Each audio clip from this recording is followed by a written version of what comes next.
I believe there's no looking back now. Everything happens for a reason. I'm incredibly lucky to be alive today and will take each day as its own opportunity to live and make a difference in the world. That's 17-year-old Madison Schmitz. She was brutally attacked last month by her ex-boyfriend. He stabbed her multiple times outside of a restaurant in Ponte Vedra. On Friday, she bravely addressed the public for the first time at Brooks Rehabilitation. She provided an update on her recovery. Regarding my recovery, I am currently paralyzed from the chest down. It will be a long and hard road, but I am determined and confident in myself that I will reach my goals to one day walk again. Thank you all for the support this far. My story's just getting started. Schmitz reserved a special thank you for Kennedy Armstrong, whom she credits with saving her life by intervening during the attack. And finally, Kennedy Armstrong, the man who saved my life that day. I am forever endlessly grateful for the brave acts you showed. Kennedy is and forever will be my hero and is now a family for life.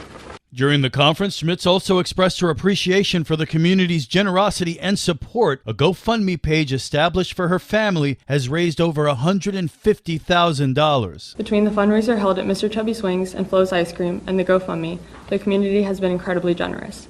There are way too many to individually thank, and I don't think I have enough time for that. But just know how incredibly grateful I am for each and every one of you who have reached out, prayed, or supported us in any way. Representatives from the St. Johns County Sheriff's Office attended the news conference but did not provide any updates on the case, which is over 1 month old. This local news is a service of your hometown Toyota dealer, Beaver Toyota US 1 St. Augustine, here to wow you.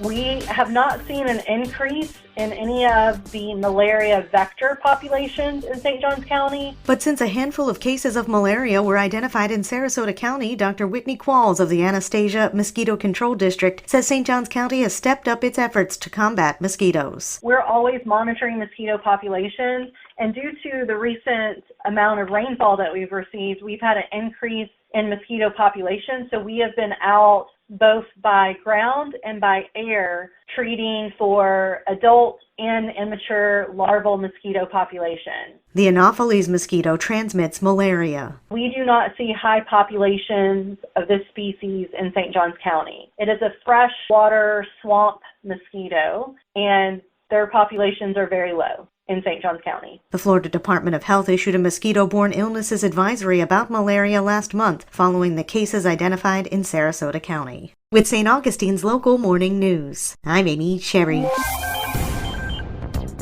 Learn about upcoming improvements to Woodlawn Road. St. Johns County is hosting an open house for the Woodlawn Road Improvement Project tonight from 5:30 to 6:30 p.m. at the Heritage Park Amenities Center in St. Augustine. Tyler Jarnigan is the Public Affairs Specialist for St. Johns County. Tonight, St. Johns County is hosting an open house for this planned improvement project for Woodland Road. The public is invited to attend and provide feedback. At this point, it's in the design phase, so this is a great opportunity for the public to be able to come. Jarnigan adds St. Johns County Public Works staff will be available to answer questions and share details about this future asset to our community. For St. Augustine's Morning News, I'm Karen Johnson.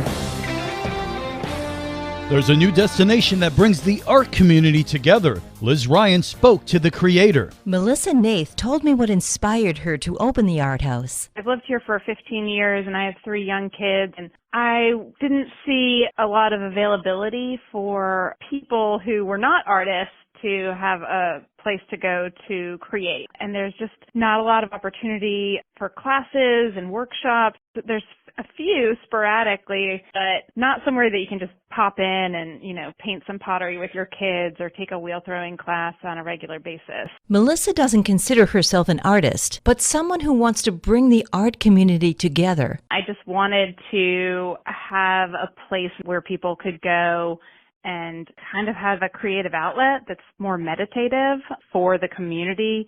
St. Augustine is such an artsy place with lots of galleries and artists, but not so many places to go sit down and create art.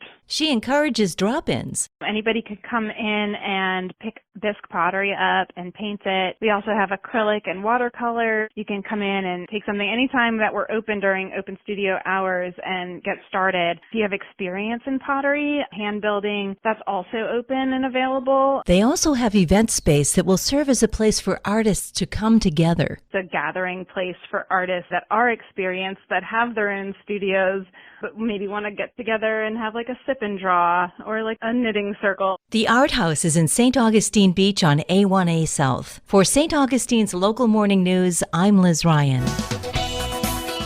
And now you're up to date with St. Augustine's Local Morning News. I'm Rich Carroll.